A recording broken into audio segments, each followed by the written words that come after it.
Hello मेरे प्यारे साथियों, नमस्कार। मैं आईके सर आप सभी के बीच एक बायोलॉजी का बहुत ही बेहतरीन टॉपिक लेकर आए हैं, जिस टॉपिक का नाम है मादा जनन तंत्र। ठीक है, तो इसके बारे में हम लोग पूरी तरह से डायग्राम से समझेंगे और आपको हम उम्मीद दिलाते हैं कि आप लोग पूरे अगर वीडियो देखते हैं तो आपको आसानी से, बहुत ही आसान भाषा आपको हम समझा देंगे और आपको याद भी हो जाएगा। ठीक है, तो चलिए आप लोग हमारे साथ जितना देर का ही क्लास हो आप लोग बनकर पूरी तरह से देखिए। ठीक है, तो आइए। हाँ, तो मेरे प्यारे साथियों, आपको बता दें कि हम लोग पढ़ रहे हैं मादा जनन तंत्र। ठीक है, तो आइए इसके बारे में हम लोग समझते हैं। तो देखिए मेरे प्यारे साथियों, कि मादा जनन तंत्र पहले किसे कहते हैं। ठीक है, तो यानी कि मादा का वह अंग जो जनन क्रिया में क्या होता है, भाग लेता है, उसे हम क्या बोलते हैं, मादा जनन तंत्र कहते हैं। क्या बोले बोलिए तो, कि मादा का वह अंग या फीमेल का वह अंग जो क्या होता है, जनन क्रिया में भाग लेता है, उसे क्या कहते हैं हम लोग, बोलिए तो क्या बोलते हैं, मादा जननांग कहते हैं। क्लियर है यहाँ तक, कोई दिक्कत नहीं है। देखिए वही लिखा हुआ है, मादा में वैसे अंग जो जनन क्रिया में क्या होता है, भाग लेते हैं, उसे कहते हैं मादा जननांग कहलाते हैं। क्लियर। और मादा जननांग अगर देखिएगा तो क्या है, इसमें आगे पढ़ना पड़ेगा आपको, अंडाशय पढ़ना पड़ेगा, फिलोपियन ट्यूब पढ़ना पड़ेगा, अंडाशय पढ़ना पड़ेगा, यूट्रस पढ़ना पड़ेगा, फिर आपको योनि पढ़ना पड़ेगा। ठीक है, ग्रीवा पढ़ना पड़ेगा। तो हर चीज़ के बारे में हम लोग एक एक करके डिटेल से जानने की कोशिश करते हैं। तो चलिए थोड़ा आपको हम पहले समझा दें कि आखिर में मादा जनन तंत्र होते कैसे हैं। तो आइए हम लोग समझाते हैं। यह है मादा जनन तंत्र। क्या है, मादा जनन तंत्र है। तो ध्यान से समझिएगा। देखिए आपको पहले हम नाम से क्लियर करवाए थे कि आपको समझने में दिक्कत ना हो। देखिए यह जो है, इसे ही बोलते हैं, हम लोग बोलते हैं ओवरी यानी कि अंडाशय। क्या बोलते हैं, ओवरी यानी कि अंडाशय। क्लियर। अब देखिए तो अंडाशय, देखिए एक यहाँ पर है और एक यहाँ पर है, यानी कि अंडाशय की संख्या कितनी होती है, तो 2 होती है। क्लियर है यहाँ तक। चलिए इसके बाद जो यह जो आपको दिखाई दे रहा है, इसे बोलते हैं फिलोपियन ट्यूब। क्या बोलते हैं, फिलोपियन ट्यूब, जिसे हिंदी में बोलते हैं अंडवाहिनी। क्या बोलते हैं, अंडवाहिनी। बोलिए इसे क्या बोलते हैं, अंडवाहिनी। जो कहाँ तक आ रहा है, इसे बोलते हैं यूटरस। क्या बोलते हैं, यूटरस यानी कि गर्भाशय। क्या बोलते हैं, गर्भाशय। क्लियर यहाँ तक। देखिए बोलिए तो इसको, बोलिए क्या बोले। हाँ ठीक है, बहुत अच्छा। अंडाशय, फिलोपियन ट्यूब, बहुत अच्छा। और इसे गर्भाशय। क्लियर यहाँ तक, कोई दिक्कत नहीं है। सेम उसी तरह इधर भी है। तो हमारे पास फीमेल के पास क्या होते हैं, 2 होते हैं।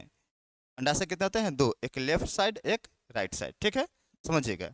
यहाँ भी कितना होता है, एक है अंडाशय, इसे बोलेंगे फिलोपियन ट्यूब, इसे बोलेंगे यूटेरस। क्लियर। और इसे क्या बोलेंगे हम लोग, योनि। और यहाँ क्या बोलेंगे, गर्भाशय ग्रीवा, उसे क्या बोलते हैं, गर्भाशय ग्रीवा। क्लियर यहाँ तक। अब की समझ में आ गया होगा। एक बार रिवीजन कीजिए, फिर से बोलिएगा फटाफट, जल्दी से। नहीं, आप लोग सब लोग बोलिएगा फटाफट। बोलिए, अंडाशय, फिलोपियन ट्यूब, यूटेरस। फिर बोलिए, अंडाशय, फिलोपियन ट्यूब, यूटेरस, योनि, ग्रीवा। क्लियर है यहाँ तक, कोई दिक्कत नहीं है। क्लियर हो गया सबको याद। अब चलिए, अब एक एक करके हम लोग जानने की कोशिश करते हैं। तो जो हम लोग का जो पहला जो प्रमुख मादा जननांग है, वह है अंडाशय। क्या है, अंडाशय। तो क्वेश्चन आएगा कि मादा जननांग का प्रमुख अंग कौन सा है, तो क्या बोलेगा, अंडाशय। तो यह है अंडाशय। तो पहला तो बात है कि सर अंडाशय की संख्या कितनी होती है, तो अंडाशय एक यहाँ पर है और एक यहाँ पर है। तो अंडाशय कितना होता है, अंडाशय संख्या 2 हो गया। कोई दिक्कत नहीं है, बढ़े आगे। चलिए दूसरा बात समझिएगा, इस अंडाशय में बनता क्या है। तो यानी कि अगर हम ओवरी में क्या बनता है, ओवम, यानी कि अंडाणु बनता है। क्या बनता है, अंडाणु, यहीं पे बनता है अंडाणु। अंडाणु, ठीक है, अंडाणु। ठीक है, इसको बोलते हैं ओभम। क्या बोलते हैं इसको, ओभम कहते हैं। क्लियर यहाँ तक।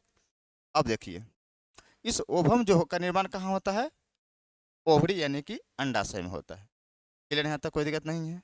अब देखिए, जब यह बन जाता है कहाँ पे, इस ओवरी में, तो अब सवाल है कि सर क्या 2 अंडाशय है, तो क्या दोनों अंडाशय एक ही साथ काम करता है, तो नहीं। एक अंडाशय अगर जनवरी में काम करी तो दूसरा अंडाशय फरवरी में काम करेगी, दूसरा फिर तीसरा मार्च, फिर अप्रैल, मतलब 1 महीना के अंतराल पे क्या होती है, अंडाशय क्या करती है, काम करती है। क्लियर यहाँ तक, कोई दिक्कत नहीं है। आ रहा है समझ में, पीछे आ रहा है समझ में। चलो ठीक है, क्लियर यहाँ तक। तो बोलो अंडाशय कितने होते हैं, 2। अंडाशय काम क्या है, तो बोलो अंडाणु का निर्माण करना। इसके साथ ही साथ यह क्या करता है, 3 तरह के हार्मोन को करता है, रिलीज करता है। कितने तरह के, 3 हार्मोन को रिलीज करता है। जिस एक का नाम होगा आपका प्रोजेस्ट्रॉन, फिर आपका एस्ट्रोजन, प्रोजेस्ट्रॉन और रिलैक्सिन। बोलिए तो, फिर से बोलिएगा, बोलिए तो, एस्ट्रोजन, प्रोजेस्ट्रॉन, रिलैक्सिन। बोलिए तो, एस्ट्रोजन, प्रोजेस्ट्रॉन और रिलैक्सिन हार्मोन करता है, स्रावित करता है। कौन है यहाँ पे, तो अंडाशय। क्लियर यहाँ तक, कोई दिक्कत नहीं है। अब देखिए अंडाशय में क्या होता है, जो अंडाणु बनता है वह जब परिपक्व होता है तो क्योंकि अंडाणु के पास पूँछ नहीं होता है पूँछ यानी कि टेल नहीं होता है, जिससे वह आगे की तरफ क्या होते हैं, बढ़ नहीं पाते हैं। इससे इसीलिए यहाँ पे क्या होता है कि जब यह बन जाते हैं तो जो उंगली नुमा जो संरचना है, यह क्या कर लेता है, उस अंडाणु को खींच कर यहाँ तक ला सकता है, ला देता है यहाँ तक। और अंडाणु की संख्या कैसा होती है, अंडाणु की आकार कैसा होता है, तो गोल होता है। और यहाँ पे क्या होती है, रुकल रहती है, क्योंकि इससे आगे जा नहीं सकते। क्यों? क्योंकि इसके पास क्या है, पूछ नहीं है। तो क्या होता है कि जब इससे जा नहीं सकती है वहाँ पे, तो वहाँ रुका रहती है। तो क्या होता है कि जब यानी कि सेक्सुअल क्रिया होता है, जब हम किस बोलते हैं, लैंगिक जनन। तो हम बताएं कि लैंगिक जनन किसे कहते हैं, तो वैसे जनन क्रिया जिसमें नर और मादा दोनों की आवश्यकता होती है, तो उसे क्या बोलते हैं, लैंगिक जनन कहते हैं। ठीक है, तो समझिए जब जनन क्रिया होती है तो इस योनि के द्वारा क्या होता है, जब स्पर्म जब छूटता है यहाँ से, तो स्पर्म क्या होते हैं, तो यहाँ से स्पर्म भागना शुरू करते हैं। ठीक है, और स्पर्म जो होते हैं समझिए कि कितने होते हैं, लगभग 20 लाख होते हैं। यानी कि 7 ml स्पर्म में कितना होते हैं, 20 लाख स्पर्म होते हैं। 7 ml में क्या होते हैं, कितने होते हैं, 20 लाख स्पर्म होते हैं। क्लियर? अब देखिए यहाँ पर जैसे स्पर्म पड़ता है तो वह भागना शुरू करता है। और समझिए कि उस जो फीमेल है उसका यह ओवरी में अंडा बना, और अंडाशय कहाँ, अंडाणु कहाँ है, यहाँ पे क्या है, रुका हुआ है। अब क्या हुआ, जो यहाँ से जो जाएगा, क्या चाहिए आपका, शुक्राणु जो जाएगा तो इधर भी भागेगा, इधर भी जाकर कुछ मर जाएगा। क्लियर? तो कुछ क्या होता है, कुछ लेने भागेगा। तो देखिए जब यहाँ से जब 20 लाख जब दौड़ना शुरू करता है, तो जाके एगो इन्हें जाएगा, इन्हें जाके इन्हें क्या होगा, इधर खाते नहीं है तो क्या हो गया, खत्म हो गया। फिर क्या होगा, यहाँ से यहाँ ऐसे बढ़ता है तो क्या होता है, जो पहले यहाँ पे पहुँचेगा, ऐसे पहुँचता है बहुत सारे संख्या में, लेकिन एक इसका लेयर होता है जोना प्लेसोडा। ठीक है, अब एक आयोग होता है कोरोना रेडियोटा, जोना प्लेसोडा कोरोना रेडियोटा। इस जो इसमें जो स्पर्म जा रहा है उसमें क्या होता है कि लिक्विड होता है। जैसे वह लिक्विड इससे जो टकराता है तो उसका एक क्या होता है, जोना प्लेसोडा और कोरोना प्लेसोडा का होता है, दोनों एक लेयर का होती है, खुलती है, बस एक ही वो खुलेगा। और खुलकर जैसे वो एंट्री करता है उसके बाद क्या होता है, जोना प्लेसोडा और यह कौन, कोरोना प्लेसोडा क्या होता है, पूरी तरह से क्या होती है, कठोर हो जाती है। उसके बाद किसी का भी क्या होता है उसमें, मतलब अंदर नहीं ले पाता है, बंद हो जाता है पूरी तरह से। क्लियर? और जब क्या होता है कि जब देखिएगा, जब इसका जो न्यूक्लियस होता है ना, और जो अंडाणु का जो न्यूक्लियस है, ये दोनों का होता है, आपस में क्या होते हैं, मिल जाते हैं। तो ये बोलते हैं कि अंडाणु और शुक्राणु का मिलना क्या कहलाता है, निषेचन कहलाता है। तो जरा बताइएगा कि अंडाणु और शुक्राणु मिल कहाँ रहा है, तो सर फिलोपियन नलिका पे मिल रहा है, यानी कि फिलोपियन ट्यूब पे मिल रहा है। क्लियर? तो यह इसीलिए तो क्वेश्चन आएगा कि आपसे कौन पूछेगा कि निषेचन क्रिया कहाँ होता है, तो क्या मरेगा, फिलोपियन ट्यूब पे होता है। कोई दिक्कत नहीं है, आगे समझ में। अब क्या होता है, जैसे निषेचन क्रिया होगा तो क्या होगा, यहाँ से अब यह जो क्या है, निषेचन क्रिया हो गया है, तो अब इसका होगा, ये अंडाणु शुक्राणु लुढ़क के कहाँ चलाएगा, यूट्रस में, और यहाँ पलना क्या होगा, बच्चा शुरू हो जाएगा। क्लियर? यहाँ तक कोई दिक्कत नहीं है, समझ में आ गया होगा आसानी से। क्लियर? तो चलिए हम लोग एक एक के बारे में सब डिटेल से चर्चा करते हैं। क्लियर? अब बात आता है कि इसी में होता है, फीमेल में क्या होता है कि मासिक चक्र, क्या होता है, मासिक चक्र। तो मासिक चक्र को रजोधर्म भी कहते हैं, गांव देहात में महीना कहता है, और ऐसे अगर इंग्लिश में कहते हैं तो एमसी कहते हैं। क्लियर? तो उसके बारे में समझ लीजिएगा कि देखिए एक सवाल आपके दिमाग में आया कि सर एमसी आखिर में क्यों आता है। तो इसके लिए आपको हम वीडियो बना चुके हुए हैं, आप हमारे यूट्यूब चैनल पे स्टडी विथ आईके सर, इसी चैनल पे आप जाकर पेज में देखिएगा, आपको मिल जाएगा। ठीक है, जितने भी दिमाग में जो सवाल चलते होंगे, अगर आप देखने के बाद आपको गलत विचार मन में नहीं आएंगे, क्योंकि आप देखिए किसी चीज़ को न जानना गलत है, जानना सही बात है। ठीक है, क्योंकि आप जानिएगा तभी क्या कर पाएंगे, आप सुरक्षित रह पाएंगे, नहीं जानेंगे तो क्या होगा, आपका सुरक्षित नहीं रह पाएंगे। क्लियर? तो आइए हम लोग समझते हैं। तो अब क्या होता है कि जैसे यहाँ से जब यूट्रस में क्या हुआ, बच्चा पलना शुरू हो गया, तो बहुत सारे हार्मोन की क्या होती है, आवश्यकता होती है, बच्चे बहुत सारे बढ़ते भी है। ठीक है, तो आइए हम लोग क्या करते हैं, इसमें से जानने की कोशिश करते हैं। चलिए, तो हाँ आपको हम क्या बताए थे, मासिक चक्र, क्या बताया, मासिक चक्र। तो देखिए ध्यान सुनिएगा, देखिए कि किसी भी फीमेल में मासिक चक्र का आना, अगर वह मासिक चक्र उसमें शरीर में अगर नहीं आएगी तो क्या हो जाएगी, वह स्त्री क्या हो जाएगी, मतलब माँ नहीं बन सकती है। ठीक है, और ब्लडिंग क्यों आता है, तो आपको हम बोले हैं कि वीडियो हम बना चुके हैं, आप उसको देख लीजिएगा। अगर आपको समझ में नहीं आया तो हमको कमेंट कीजिएगा, फिर इसको वीडियो बना देंगे। क्लियर? तो आइए हम चलिए। लोग तो मादा जनन अंग के बारे में पढ़ रहे थे। तो उसका जो पहला जो है सबसे प्रमुख अंग कौन है? अंडाशय यानी कि ओवरी। ठीक है, तो जो समझाया वही है। अंडाशय प्राथमिक मादा जनन अंग है, इसकी संख्या 2 होती है, बताए हैं, एक लेफ्ट और एक राइट थी।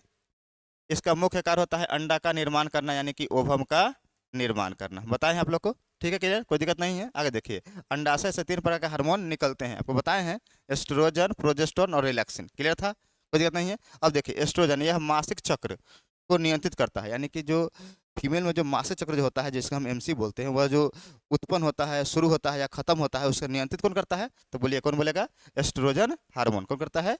एस्ट्रोजन हार्मोन करता है। क्लियर यहाँ तक, कोई दिक्कत नहीं है। अब देखिए आगे, और एस्ट्रोजन हार्मोन, प्रोजेस्टेरोन जो हार्मोन होते हैं, यह देखिए, यह हार्मोन स्तन का विकास तथा गर्भधारण करने में सहायता करते हैं। यानी कि फीमेल में क्या होता है कि देखिए, स्तन दोनों पे आ जाता है, मेल और फीमेल दोनों पे आ जाता है, याद रखिएगा। क्योंकि कुछ बच्चे कुछ सवाल करने पर क्या होता है स्तनधारी, तो स्तनधारी का मतलब क्या होता है? मतलब जिसके पास स्तन हो उसे स्तनधारी कहते हैं। लेकिन अब स्तन का मतलब ये नहीं कि स्तन का मतलब होता है मेल में भी होता है, फीमेल में भी होता है। बस याद रखिएगा, फीमेल में क्या होता है? स्तन ग्रंथि होते हैं, जिसके कारण उनका स्तनों का विकास हो जाता है और मेल का नहीं हो पाता है। क्लियर? तो देखिए, तो स्तन, तो उसमें क्या होता है, जो फीमेल में जो स्तनों का जो विकास होता है, ठीक है, वो किसके कारण होता है? प्रोजेस्टेरोन हार्मोन के कारण। और एक बात सुने होंगे गाँव समाज में कि वहाँ पे किसी के मतलब, या किसी मवेशी में सुने होंगे कि किसी मवेशी को बच्चा रुक नहीं पा रहा है। ठीक है, जैसे उसमें अति तो होती है, सीमन तो डलती है, लेकिन क्या होता है कि 2 महीने 3 बार महीना बाद क्या होता है, वह फिर से क्या होता है, वह मतलब प्रेग्नेंट नहीं रह पाती है। ठीक है, सेम इंसान में वही होता है कि बच्चा रुक नहीं पा रहा है। तो इसके लिए क्या होता है, इसके लिए एक हार्मोन जिम्मेदार होता है। कौन होता है? वह प्रोजेस्टेरोन। क्लियर? कि जिसके शरीर में क्या होगा, प्रोजेस्टेरोन की कमी होगी, उसके शरीर में वह महिला माँ हाल से नहीं बन पाएगी। ठीक है, तो इसीलिए अगर ऐसा अगर हो रहा है कि मतलब 2 महीना 3 महीने प्रगति हो जा रहा है, दिक्कत हो जा रहा है, तो आप पहले डॉक्टर से चेक करवाएं और प्रोजेस्टेरोन हार्मोन का करें, हार्मोन को ठीक कराएं। क्लियर यहाँ तक, कोई दिक्कत नहीं है। और ये बात डॉक्टर की है कि कैसे ठीक कराए, तो डॉक्टर के पास आपको डॉक्टर की प्रक्रिया है, आपको मेरा जितना समझाना समझा देते। क्लियर यहाँ तक, आगे चलिए। अगला है रिलैक्सिन हार्मोन। तो रिलैक्सिन हार्मोन क्या होती है? तो यह हार्मोन प्रसव यानी डिलीवरी के लिए सहायता करता है, अतः यह यूट्रस के मार्ग को चौड़ा कर देता है। देखिए, जब एक माँ बच्चे को जन्म देती है, तो उस समय जो एक दर्द उठता है उसे बोलते हैं प्रसव पीड़ा, उसे क्या बोलते हैं? प्रसव पीड़ा। ठीक है, डिलीवरी के समय जो होने वाले दर्द होते हैं उसे क्या बोलते हैं? प्रसव पीड़ा कहते हैं। ठीक है, तो उस समय जो जब एक माँ बच्चे को जन्म देती है ना, तो वह इतनी ज़्यादा दर्द होता है ना कि समझिए कि 10 हड्डी जब टूटता है ना, जितना दर्द करता है, उतना दर्द एक माँ जब बच्चे को जन्म देती है तो उतना दर्द होता है। ठीक है, तो उस दर्द को अगर कम होने के लिए क्या होता है कि जो हार्मोन अगर उस माँ के शरीर में रिलैक्सिन हार्मोन अगर भरपूर मात्रा में है ना, तो उस माँ को क्या होगा? ज़्यादा दर्द नहीं हो पाएगा। ठीक है, इसीलिए रिलैक्सिन हार्मोन का होना बहुत ही जरूरी है, किसके लिए? माँ की सुरक्षा को लेकर। क्लियर? और आगे है, यह यूट्रस मार्ग को चौड़ा कर देता है। यानी कि यूट्रस मार्ग को चौड़ा करने का मतलब होता है कि यूट्रस जो होते हैं ना, उसको चौड़ा कर देता है, जिससे क्या होता है, बच्चे आसानी से क्या होते हैं, बाहर निकल जाते हैं। क्लियर यहाँ तक, कोई दिक्कत नहीं है। लेकिन अभी तक क्या होता है, अब देखिए इसके सब कुछ हार्मोन बने कैसे, तो देखिए आप लोग को पता होगा कि एस्ट्रोजन हार्मोन आपका लड़की में क्या होता है, 10 से 13 साल में क्या होता है, ये हार्मोन बनना क्या होता है, मासिक चक्र आना क्या होता है, शुरू होता है, आप लोग पता होगा। दूसरा बात देखिएगा, प्रोजेस्टेरोन, तो ये आपको जब गर्भधारण, क्योंकि प्रोजेस्टेरोन नहीं रहेंगे तो क्या होगा, एमसी मतलब बच्चे नहीं रुक पाएंगे माँ के गर्भ में। और रिलैक्सिन हार्मोन क्या होता है, ये सबसे जो जरूरत सबसे कौन है, रिलैक्सिन हार्मोन। कारण क्या होता है कि आज के महिला लोग क्या हो गए हैं कि पूरी तरह से एकदम अति हो गई है, उसे क्या बोलते हैं, मतलब कहा नहीं जाए, क्या बोला था उसको, अगर हम बोलते सुकुमार हो गई है। कैसे, क्यों सुकुमार हो गई है, तो बताते हैं। क्योंकि वो लोग आज मसाला नहीं पीसेगी, नहीं कपड़ा साफ करेगी, जैसे 8 महीना 7 महीना का होता है, तो सब कुछ करना बंद कर देती है, बस दवा खाएगी और उसको और मतलब नहीं है। अब भाई दवा खाने से थोड़ी ठीक होने वाला है आपका। इसके लिए क्या चाहिए आपके लिए, इसके लिए शरीर जितना हिलता है ना, उतना क्या होता है, रिलैक्सिन हार्मोन बनता है। ठीक है, क्या बोले, शरीर जितना हिलता है, बॉडी जितना मूव करेगा, उतना ही क्या होगा, रिलैक्सिन हार्मोन बनेगा। और जितना ही बनेगा उतना ही क्या होगा, होगा आपको डिलीवरी में क्या होगा, आपको मदद मिलेगा। क्लियर? तो यही क्या होगा, कब, तो सर ये बनेगा कैसे, तो देखिए, पहले की महिला लोग क्या होती थी, मसाला पीसती थी, मसाला पीसने पूरा शरीर हिलता है कि नहीं है? तो जिससे क्या होता था, पूरा बॉडी हिलता था, तो क्या होता, रिलैक्सिन हार्मोन बन जाता था। तो देखिए पहले के जमाने सुने होंगे कि पहले नॉर्मल डिलीवरी अभी तो हो गया है कि 80% किससे हो रहा है, हॉस्पिटल में। अब 20% क्या हो रहा है, नॉर्मल हो रहा है। लेकिन पहले 80% नॉर्मल था, 20% क्या था, आपको हॉस्पिटल से था। तो रीजन क्या है, उसका कारण क्या था कि पहले के महिला लोग मसाला पीसती थी, जिससे क्या होता था उसका बॉडी पूरी तरह से क्या होता था, मतलब मूव होता था, जिससे कारण का रिलैक्सेशन हार्मोन बन जाता था। दूसरा बात था कि कपड़ा खींचना। देखिए कपड़ा खींचने का कारण क्या है कि कपड़ा खींचता है इंसान क्या होता है, पूरी तरह से क्या होता है, पूरी तरह से एकदम मार रहा है तो पूरा बॉडी क्या हो रहा है, मूव कर रहा है, उससे भी क्या होता है, रिलैक्सेशन हार्मोन बनते हैं। लेकिन आज के महिला लोग नहीं, जैसे 6-7 महीना होगा एक काम नहीं करेगी। हाँ सही बात है, काम मत करवाइए, भारी सामान मत उठवाइए।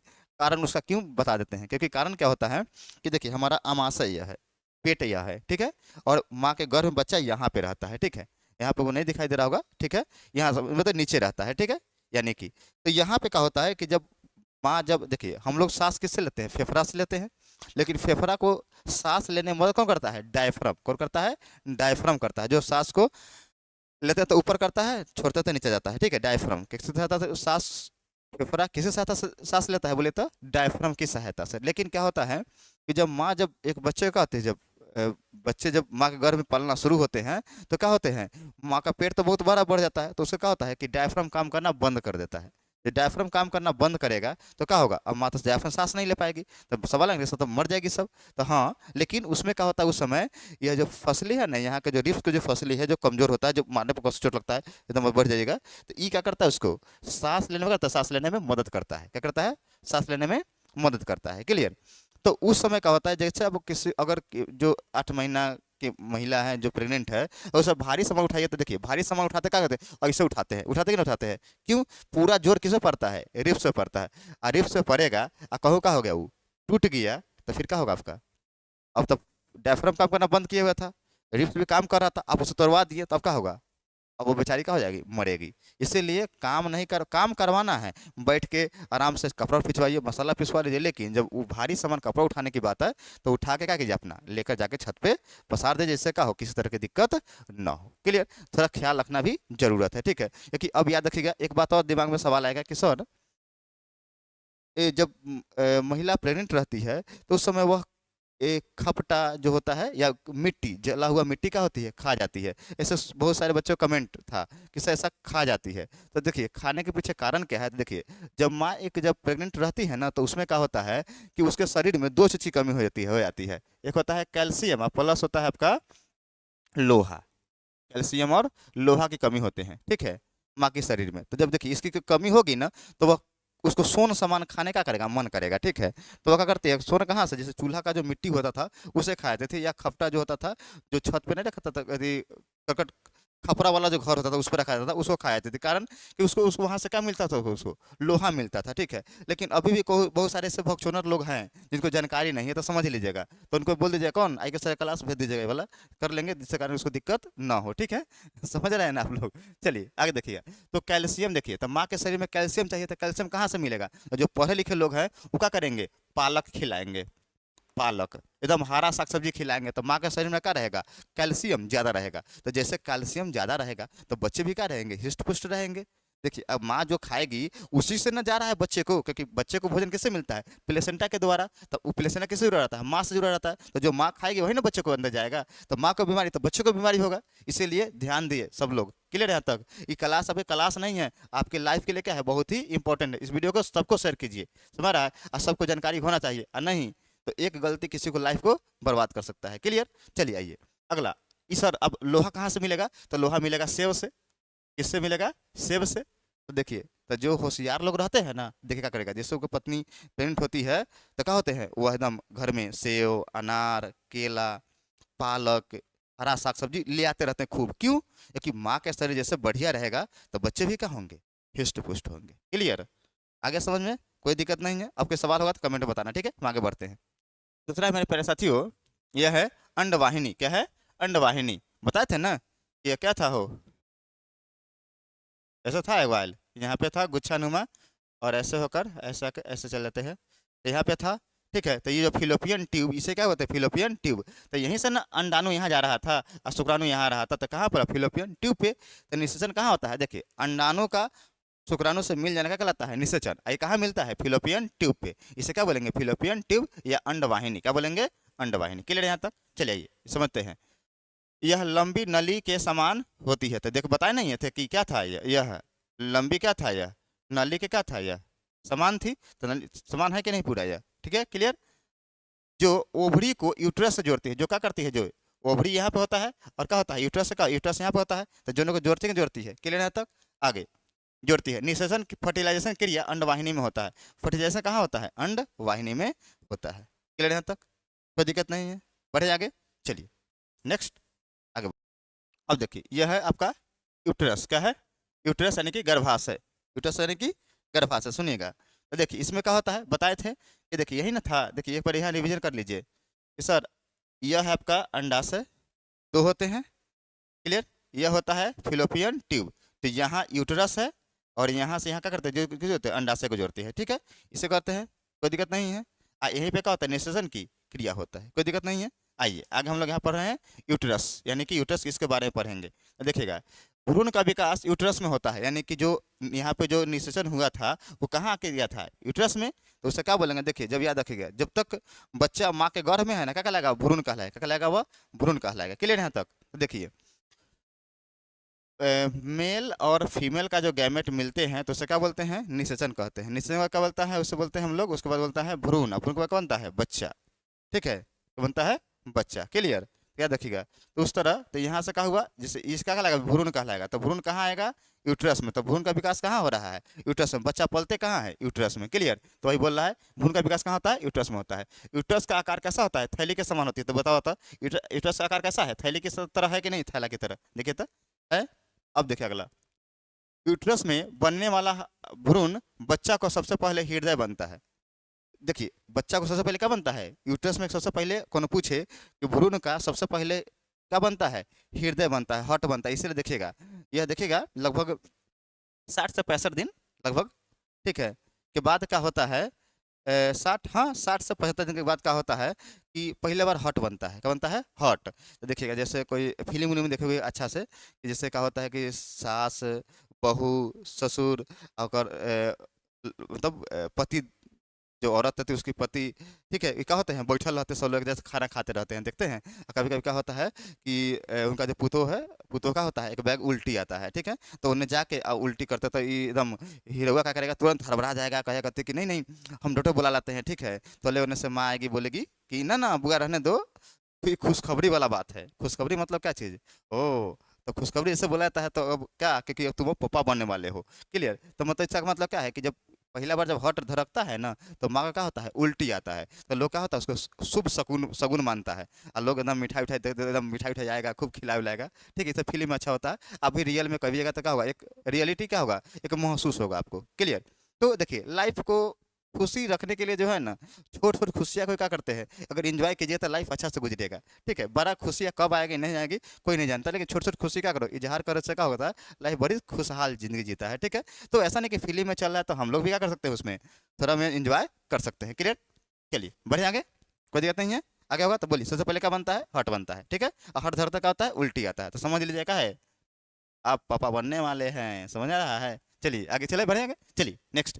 यूट्रस के अंदर भ्रूण बच्चा इम्यूटिक सैक नामक झिल्ली में क्या होता है, बंद या ढका रहता है। देखिए जब बच्चे का जो जन्म होता है ना, देखिए एक अति से बंद रहता है, एक झिल्ली में क्या होता है, बंद रहता है उसी में, ठीक है। आने के बाद क्या होता है, फटता है। अगर आप देखिएगा तो देखिए जितने हमारे प्यारे भाइयों होंगे वो देखे होंगे, कभी देखे होंगे, कभी बकरी का बच्चा देता है या मवेशी का जब बच्चा देता है, देखिएगा वो पूरी तरह से क्या होता है, एक थैले में क्या होता है, बंद रहते हैं, ठीक है। जब बाहर आता है तब क्या होता है, वो फटता है, ठीक है। सेम उसी तरह का होता है कि मानव का भी जो बच्चा जो होता है वो कहाँ होता है, एक झिल्ली में क्या होता है, बंद रहता है, ठीक है। जब उसे बाहर आता है तो उसे फूटता है, ठीक है। तो जो झिल्ली रहता है उसे क्या बोलते हैं, इम्यूटिक सैक नामक झिल्ली, उसे क्या बोलते हैं, इम्यूटिक सैक नामक झिल्ली में क्या आता है, वो ढका रहता है। आई होप वो समझ में आ गया होगा, क्लियर है तक, कोई दिक्कत नहीं है। बढ़े आगे।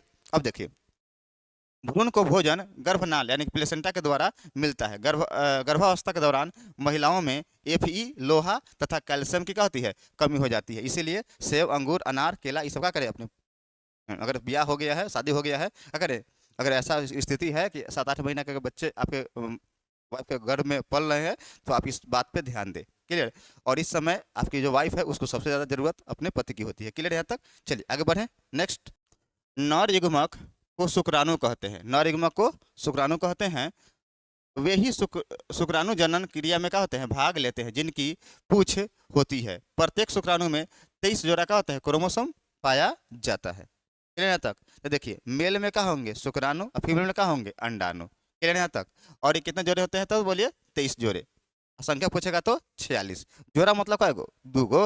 न कहता है एक जोड़ा बैल मतलब दूगो बैल, ठीक है। मतलब ना कहता है जोड़ी लग गई, जोड़ी लगने मतलब कथी, दू गोरा लड़का लड़की की जोड़ी लग गई। क्लियर यहाँ तक, उसे बोलते हैं जोड़ी लगना, ठीक है, मतलब दूगो। जब यहाँ बोल रहा है 23 जोड़ा तो मतलब क्या संख्या में पूछेगा तो 46 गो, और जोड़ा में पूछेगा तो 23 गो। क्लियर, समझ में आ गया, कोई दिक्कत नहीं यहाँ तक। आगे बढ़ते हैं। अगला है मादा युग्मक को अंडाणु यानी कि ओवम कहते हैं। वे अंडाणु अंडा अंडाणु का आकार स्पर्म के बहुत बड़ा होता है। अब देखिए, ई अंडाणु सबसे बड़ी, मानव शरीर में सबसे बड़ी कोशिका कौन होती है तो अंडाणु होती है। याद रखिएगा, क्या बोले, मानव शरीर में सबसे बड़ी कोशिका कौन होती है तो अंडाणु होती है, और सबसे छोटी कोशिका कौन होती है तो शुक्राणु होती है। एक बात याद रखिए, इसमें नहीं लिखा हुआ लेकिन याद कर लीजिएगा। क्या बोले, मानव शरीर की सबसे बड़ी कोशिका कौन है, अंडाणु। अब बोलेगा मानव से सबसे छोटी कोशिका तो शुक्राणु, लेकिन बोलेगा कि सबसे बड़ी कोशिका कौन सी है तो याद रखिए शुतुरमुर्ग का अंडा है। सबसे बड़ी कोशिका कौन है, शुतुरमुर्ग का अंडा है। क्लियर यहाँ तक, बढ़े आगे, चलिए आगे देखिएगा। अंडाणु गोल आकार का होता है, इसमें भी 23 जोड़े क्रोमोसोम पाया जाता है। कोई दिक्कत नहीं है, बढ़े आगे, आ रहा है समझ में।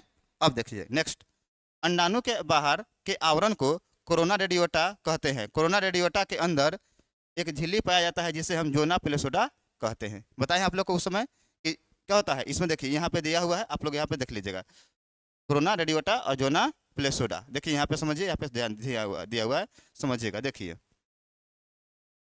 देखिए, यह जो होता है आपको, देखिए यहाँ पे दो गो लेयर है।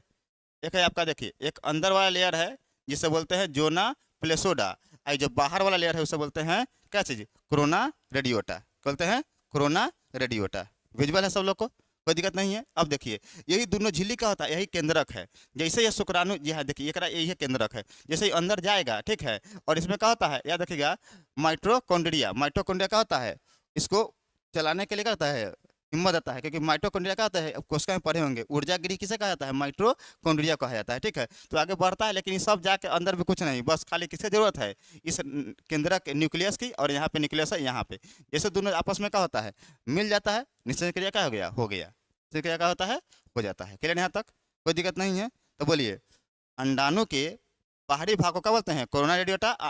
आंतरिक परत बाहरी परत को और आंतरिक परत का होता है जोना प्लेसोडा कहते हैं।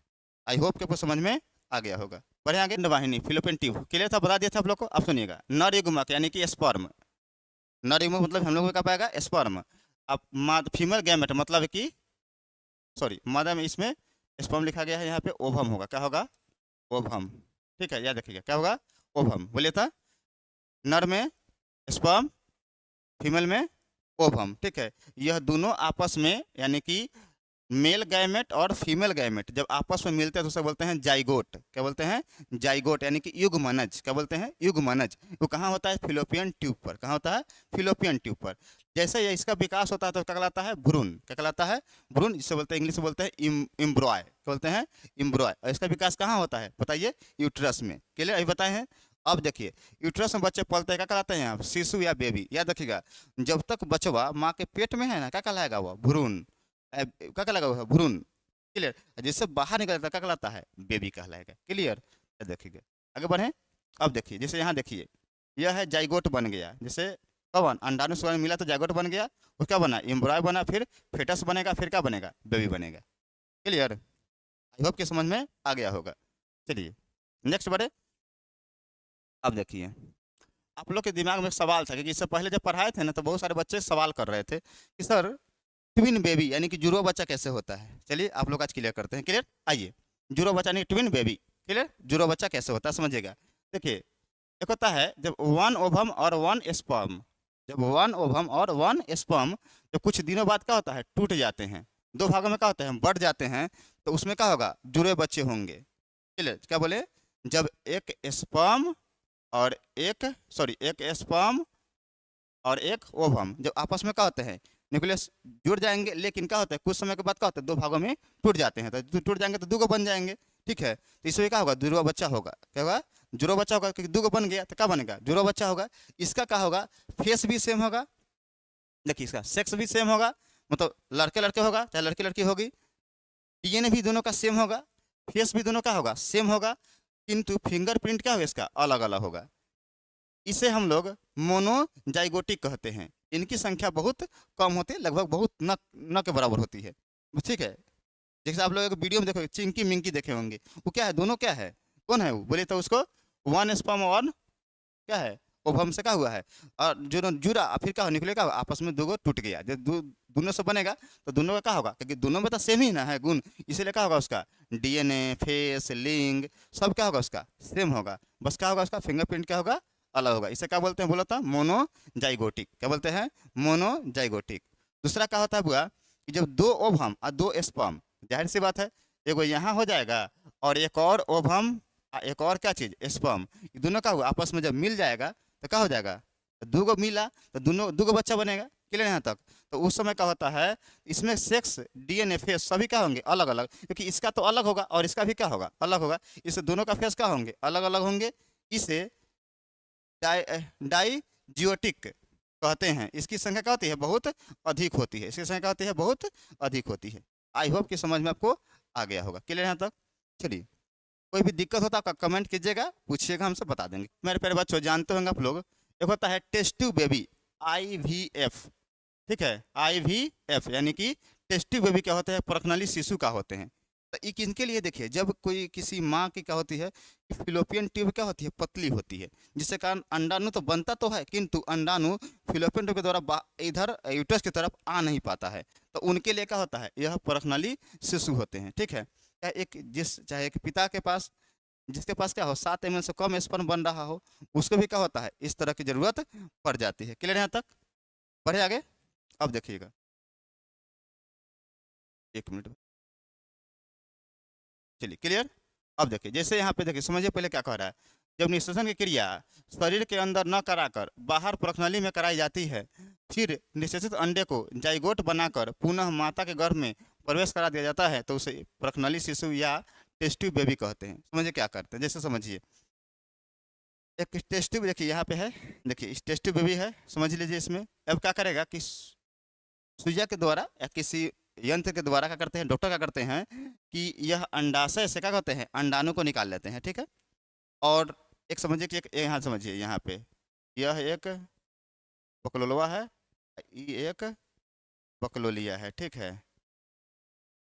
ठीक है, दो छोटी बाल लें, समझिएगा। अब क्या है, कभी आँख को बना देते हैं ना, तो कहेगा कि शरीर रो रहा है क्या, और मुंह दूसरा है, चलो जान दो, कोई दिक्कत नहीं है, आगे चलिए। अब क्या होता है कि जैसे इसमें क्या है कि इसका या तो इसमें दिक्कत है या इसमें दिक्कत है, तो क्या करेगा, ये डॉक्टर के पास जाएगा, बोले कि डॉक्टर साहब क्या कीजिए कि हमारा इसमें से क्या निकलेगा स्पर्म, इसमें से क्या निकलेगा ओवम, क्या होगा ओवम, ये दोनों का होगा आपस में मिलेगा।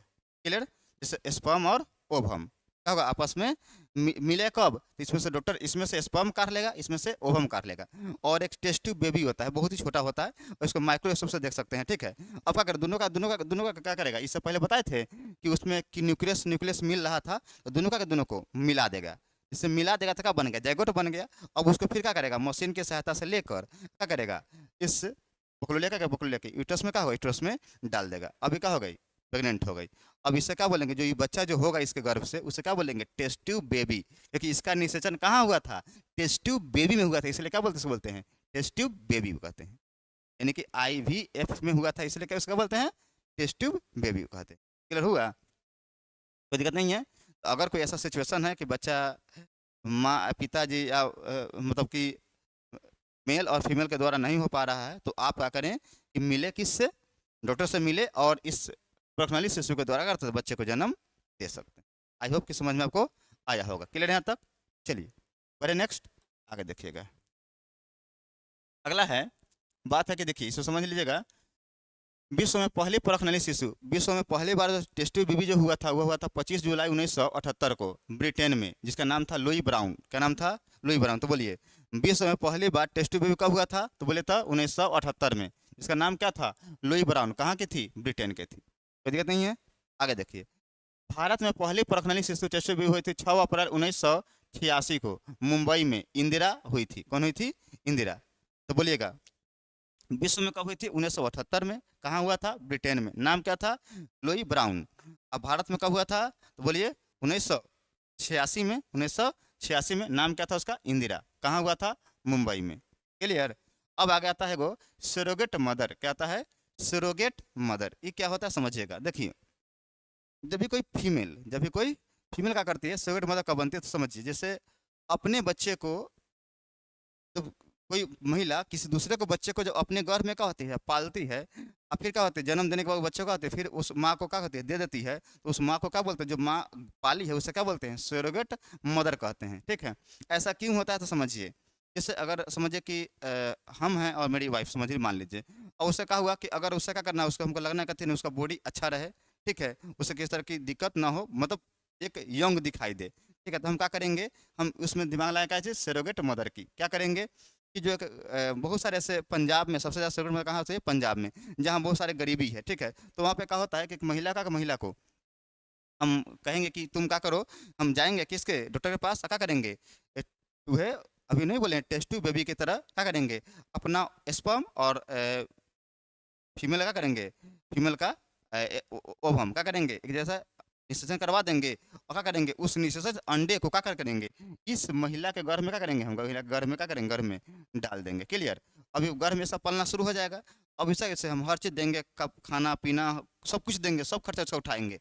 अब क्या करेंगे, जैसे 9 महीना होगा, क्या होगा, इस गर्भ से बच्चा होगा, अब क्या होगा, इसको 6 महीना तक दूध पिलाने देंगे इसको, तो फिर क्या करें, उसके बाद बच्चे को इसको 2-4 लाख 5 लाख रुपया दे देंगे, क्योंकि हीरोइन से भी ज़्यादा करती है लोग, क्या है कि वो लोग को क्या होता है, वो लोग को अपनी सौंदर्य दिखाना पड़ता है, ठीक है, तो वो लोग ऐसा नहीं करेंगे तो क्या होगा, उनका शरीर क्या होगा, पूरी तरह से टूट जाएगी या ढल जाएगी, ठीक है, इसीलिए वो लोग ऐसे करते हैं। तो उसमें क्या होता है कि जिससे क्या हुआ कि इसको दे दिए, पैसा दे दिए, अभी क्या हो गई, चली गई इस अपना, और हम क्या करें, बच्चा लेकर हम अपने घर पे चले आए, उसको फिर लालन पालना शुरू कर दिए, फिर पढ़ा लिखा है। अब बात है कि सर उसके गर्भ में पला है, तो क्या उसका डीएनए होगा, उसका नहीं, ऐसा कुछ नहीं है। जो हम मेल और फीमेल, जो स्पर्म और ओवम जो गिया है, न्यूक्लियस, क्योंकि सब कुछ कहाँ रहता है, न्यूक्लियस में, डीएनए कहाँ रहता है, न्यूक्लियस में, ठीक है, और वहीं पे क्या होता है, पूरी तरह से जीन कहाँ होता है, न्यूक्लियस में होता है, ठीक है, तो वहीं से क्या होता है, बच्चे का विकास वहीं से होता है, न कि इनके, ये सिर्फ बच्चे का किए हैं, पाले हैं, अपने शरीर के द्वारा पाले हैं, ठीक है, इनके द्वारा कुछ भी दिक्कत बच्चे में इफेक्ट नहीं पड़ेगा। क्लियर यहाँ तक, बढ़े आगे बढ़ देते हैं, तो समझिए, जब कोई महिला किसी दूसरे को बच्चे को आईवीएफ की तकनीक के द्वारा अपने गर्भ में पालती है, तो वह महिला सरोगेट मदर कहलाती है। कोई दिक्कत नहीं है, आगे समझ बढ़िया से, कोई दिक्कत नहीं है। चलिए नेक्स्ट बढ़ते होता है नसबंदी, जिसको बोलते हैं वैस्कोटॉमी, क्या बोलते हैं, वैस्कोटॉमी। तो पुरुष नसबंदी को वैस्कोटॉमी कहते हैं। इसमें वैस डिफरेंस नस को काट दिया जाता है। तो देखिए, और जब हम मादा नर जननांग पढ़ाएंगे तो बताएंगे कि दो होते हैं टेस्टिस, टेस्टिस से क्या होता है, दो हो जाते हैं वैस डिफरेंस नस, ठीक है, उसे क्या होता है, जब काट देंगे तो क्या होगा, यहाँ से स्पर्म जा ही नहीं पाएगा, जिसके कारण क्या होता है, उसे क्या बोलते हैं, उसे बोलते हैं नसबंदी, यानी कि वैस्कोटॉमी। तो देखिए, कुछ बच्चे क्या होते हैं, कन्फ्यूजन रहते हैं कि वैस्कोटॉमी कि ट्यूबोकोटॉमी। अरे भाई, नस किस में होता है, वैस डिफरेंस, वैस डिफरेंस नस किसे पाया जाता है, मेल में, तो इसलिए वैस्कोटॉमी का कहलाएगा, मेल कहलाएगा, मेल वाला में। क्लियर यहाँ तक। एक होता है ट्यूबोकोटॉमी, मादा नल नलबंदी को ट्यूबोकोटॉमी कहते हैं, यानी कि जब बताए हैं यूट्रस के बगल में क्या था, फिलोपियन ट्यूब था, उसी को काट देना, क्या कहलाता है, बोलिए, ट्यूबोकोटॉमी कहलाता है। क्लियर, तो उसका अंडाणु नहीं पहुंच पाएगा तो क्या होगा, वो भी प्रेग्नेंट नहीं हो पाएगी। क्लियर यहाँ तक, कोई दिक्कत नहीं है। अब सुनिए, तो होता है ट्यूब क्लोनी, सॉरी कोटोमी, ट्यूबोकोटॉमी, क्या बोलते हैं, ट्यूबोकोटॉमी। देखिए, मादा नलबंदी को ट्यूबोकोटॉमी कहते हैं। इसमें फिलोपियन ट्यूब को काट दिया जाता है, से ऊपर बताएं वही है ट्यूबोकोटॉमी। क्लियर है। हिस्टर हिस्ट्रो क्या बोलते हैं, बोलिए तो, हिस्ट्रोटॉमी, क्या बोलते हैं, हिस्ट्रोटॉमी। एक मिनट हो जाए, फोन किसी का। देखिए, हिस्ट्रोटॉमी क्या है, जब पूरा यूट्रस का होता है काट कर निकाल दिया जाता है तो उसे हिस्ट्रोटॉमी कहते हैं। क्या बोलते हैं, हिस्ट्रोटॉमी। तो ध्यान सुनिएगा, क्या बोले, देखिए क्या होता है, यूट्रस कब खराब होता है तो समझिएगा, जब माँ बच्चे को जब जन्म देती है ना, तो ज़्यादा बच्चे को जब जन्म देने का होता है, यूट्रस का होता है खराब हो जाता है। इसीलिए सरकार क्या कहती है कि बच्चे जन्म दीजिए, लेकिन बच्चे के जन्म में अंतराल रखिए 3-4 साल का, जिससे क्या हो सके कि माँ का जो है ना शरीर भी क्या हो जाए, अच्छा से विकास कर जाए, और यूट्रस भी क्या हो जाए, बढ़िया से विकास कर जाए, जिससे बच्चे को दिक्कत ना हो। लेकिन देखिएगा ना, शादी अभी मौसम चल रहा है, देखिएगा, अगर उनकी शादी अगर अप्रैल में हो रहा है, तो अगला अप्रैल तक एगो ललना चल आएगा एकदम पूरा। अप्रैल अगला 2026 है ना, 26, 27, 28, 29, 30, मतलब लगातार बच्चे जन्म देते हैं, तो ये गलत सिचुएशन है। इससे क्या होता है, यूट्रस खराब हो जाता है, और यूट्रस खराब हो जाता है, यूट्रस को काट को हटाना पड़ेगा। जो यूट्रस काट को हटाना पड़ेगा, क्या होगा वहाँ पे, तो उसी को क्या बोलते हैं हिस्ट्रोटॉमी कहते हैं। क्लियर, कोई दिक्कत नहीं है। आगे देखिए, अब एक होता है इम्नियोसेप्टोसिस। क्या होता है, इम्नियोसेप्टोसिस। क्लियर, देखिए क्या होता है, किसी भ्रूण के लिंग का पता लगाना, वह लड़का है कि लड़की, उसे ही इम्नियोसेप्टोसिस कहते हैं। मतलब किसी पता लगाना कि लड़का है कि लड़की है, तो उसे क्या बोलेंगे, उसी को बोलते हैं हम लोग इम्नियोसेप्टोसिस कहते हैं। ये क्या है आपका कानूनी, क्या है कानूनी रूप से क्या है, प्रतिबंधित है, अपराध है, ऐसा करवाना नहीं चाहिए। लड़का हो या लड़की हो, दोनों क्या है, एक समान है। ठीक है, आप याद रखिए, बुढ़ानी में सजा सेवा आपकी लड़की करेगी, ना कि लड़का करेंगे। ठीक है, इसलिए महिलाओं का सम्मान करें। ठीक है, और फिर मिलते हैं हम लोग नेक्स्ट क्लास में। तो के लिए जय हिंद।